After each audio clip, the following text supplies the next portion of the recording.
Hello everyone, Radhe Radhe. आज की video कुछ स्पेशल है क्योंकि आप लोग जगह को देखकर समझ ही रहे होंगे कि आज हम लोग आ गए हैं कृष्ण की नगरी वृंदावन। तो वृंदावन अचानक से हमारा कैसे आना हुआ, कैसे अरदास लगाते हैं, कैसे तुरंत कान्हा जी आपको बुलाते हैं, ये सारी चीज़ें आपको जानने को मिलेंगी इसी वीडियो में। हम लोग अचानक से एक दिन खाना खा रहे थे, सारी फैमिली मेंबर्स खाना खाते खाते, खाने में हमारे पास रसगुल्ले भी थे, परंतु बच्चे जिद कर रहे थे हमें तो पेड़े खाने, हमें रसगुल्ले नहीं खाने हैं। और बातों बातों में ही वृंदावन के जो पेड़ है ना उनकी याद आ गई। कहते हैं ना, कान्हा जी हिंट देते हैं आपको। अगर कान्हा वृंदावन से आपके पास 3 बार बुलावा आता है। एक बार में देखो अगर आपके पास कान्हा जी का प्रसाद आ जाए, दूसरी बार में अगर कान्हा जी के वहां से कुछ भी आपके लिए कुछ गिफ्ट कोई लेकर के आए या कुछ और लेकर के आए ना, तो समझ लो आपको, या फिर स्वप्न में अगर आप देखते हैं ना बाके बिहारी जी को या फिर कान्हा जी को, तो आप समझ लो कि वृंदावन से आपका बुलावा आ गया है। बस हमारा भी बुलावा आ चुका था और हम लोग भी सारे डिसाइड करके घर के बाहर बैठे हुए थे, बातें बातें कर रहे थे। लाइट चली गई थी। गाइज इसको इग्नोर करना, ये दीपावली की सफाई हो रखी है। तो उसके बाद बच्चे देख लो कैसे फ़ोन में बिजी हो रखे हैं। हम लोगों ने जोश में तैयारी वैयारी करी और जो भी ज़्यादा दिन का लॉन्ग ट्रिप नहीं बनाया, हम लोगों ने शॉर्ट ट्रिप ही बनाई थी। तो यहाँ हम लोगों ने छोटे छोटे बैग लेकर के हम लोग तैयार हो चुके हैं और बस मेरी खुशी आप देख सकते हो कि वृंदावन जाने की खुशी एक अलग होती है। और सच में सच्चे मन से आप अरदास लगाओ ना तो बहुत जल्दी आपकी अरदास पूरी होती है। और ये हम लोग गाड़ी में बैठ चुके हैं और जोश देखो गाइस, जय श्री कृष्णा। अब हम लोग निकल चुके हैं और हम लोगों ने डिसाइड किया था कि हम लोग वृंदावन बस में जाएंगे, क्योंकि देखो आप अगर गाड़ी वगैरह भी ले करके जाते हो ना तो आपको गाड़ियाँ बाहर ही खड़ी करनी होती है। जहाँ भी होटल्स वगैरह होते हैं वो पार्किंग में खड़ी करनी होती है, क्योंकि गलियाँ जो है ना बहुत ज़्यादा पतली पतली गलियाँ वृंदावन में आपको मिलेंगी और हर तरफ गलियाँ ही गलियाँ हैं। इन गलियों के ही तो मज़े हैं। आप जब वृंदावन जाओगे ना तो यहाँ कदम रखते ही जो शांति मिलती है ना वो कहीं और नहीं मिलती। तो चलो हम सब साथ मिल करके आज वृंदावन के खूबसूरत मंदिर, गलियाँ और यहाँ की वाइब्स इतनी पॉजिटिव थी गाइज, आप लोग आओगे तो खुद महसूस करोगे। हम सुबह सुबह यहाँ पहुँचे और हम लोगों ने होटल ले लिया था और हम लोग निकल पड़ते हैं एक्सप्लोर करने वृंदावन। पहली ही नज़र में ऐसा लगा कि ये नॉर्मल सिटी नहीं है, ये तो भक्ति और प्यार से भरी हुई है। और आप देख सकते हो रास्ते में छोटी सी बच्चे हमारे साथ थी और ये तिलक जो लगाते हैं ना वो यहाँ पर राधा रानी का श्रृंगार करते हैं और कितनी खूबसूरती से ये राधा रानी का श्रृंगार करवा रही थी और ऐसा लग रहा था सच में राधा रानी हमारे सामने प्रकट हो गई हो। बहुत ही खूबसूरती से इन्होंने 10 मिनट में तैयार कर दिया। हम लोगों ने डिसाइड किया सबसे पहले बाके बिहारी मंदिर में दर्शन करेंगे, क्योंकि वहाँ बहुत ज़्यादा भीड़ होती है, हम लोगों ने ऐसा सुन रखा था। लेकिन गाइस आप बिलीव नहीं करोगे, हम लोग जब बाके बिहारी मंदिर में पहुँचे ना, सुबह के समय आप जाओ, आप 8 बजे से पहले पहले अगर दर्शन करने के लिए जाते हो ना तो सुबह सुबह आप देख सकते हैं भीड़ तो है लेकिन बहुत ही अच्छे तरीके से आपका दर्शन हो जाएगा। मतलब धक्का मुक्की आपको नहीं सहनी पड़ेगी। बहुत ही बढ़िया दर्शन हमारे हुए।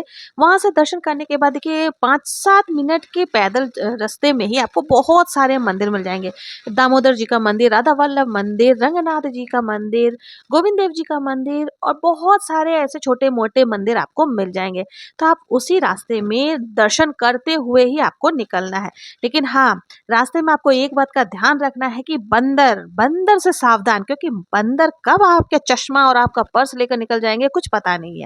तो मेरे साथ भी हो चुका था, मेरा चश्मा कब आकर बंदर लेकर के गया।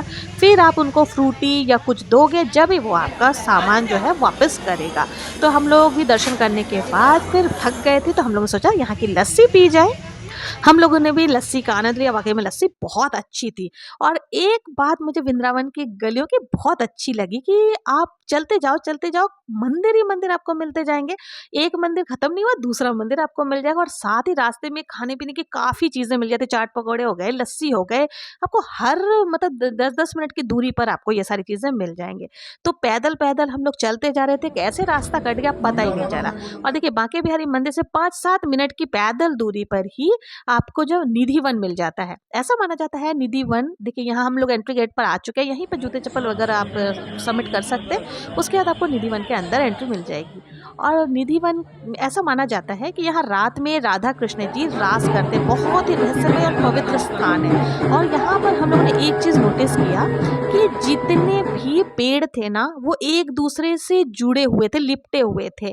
आप देख सकते हो बहुत ही सुंदर और अद्भुत प्रकृति यहाँ की थी।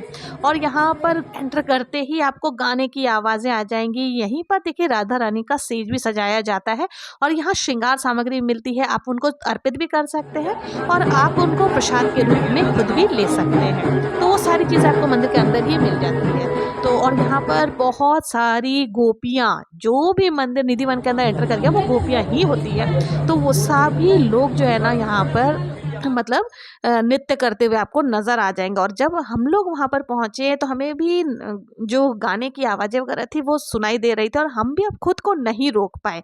और हम लोग भी जब अंदर एंटर किया, आप देख सकते हो गाइस, अंदर एंटर करने के बाद हम लोग भी डांस करना शुरू कर दिए थे। और एक बार देखिए, कृष्णा जी के सामने नृत्य करना बहुत बड़ी आपके लिए उपलब्धि मानी जाएगी। तो आपको भी मौका मिले ना तो आप भी इस नृत्य को ज़रूर से एक बार इसका आनंद ज़रूर से उठाएं और खुद को गोपी ही समझें। तो बहुत ही अच्छा, मतलब कुल मिलाकर के हमें निधि वन का दर्शन बहुत अच्छे तरीके से हुआ।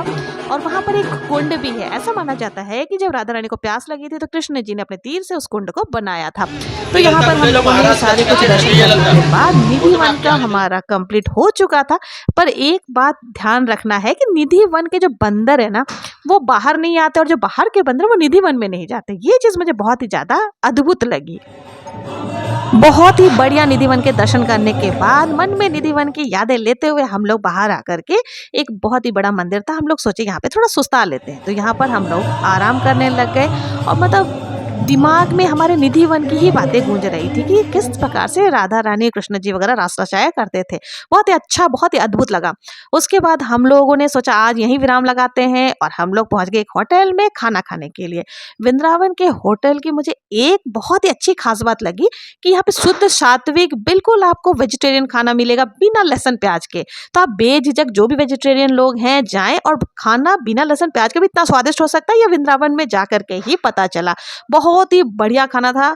आप लोग बिलीव करो गाइज, वहाँ पर चाट पकोड़े वगैरह सब कुछ मिलते हैं लेकिन बिना लहसुन प्याज के भी उसमें बहुत ज़्यादा स्वाद होता है। तो हम लोगों ने यहाँ पर तसल्ली से खाना खाया और हम लोगों ने यहीं पर अपनी जर्नी को ब्रेक लगाया। अब नेक्स्ट जर्नी अब हम लोग मिलेंगे राधा कृष्ण जी के प्रेम की निशानी प्रेम मंदिर में और इस्कॉन टेम्पल और बहुत सारे जो भी टेम्पल्स बाकी रह गए हैं, और मथुरा के भी दर्शन कराएंगे जहाँ कृष्ण जी का जन्म हुआ था, कृष्ण जन्मभूमि।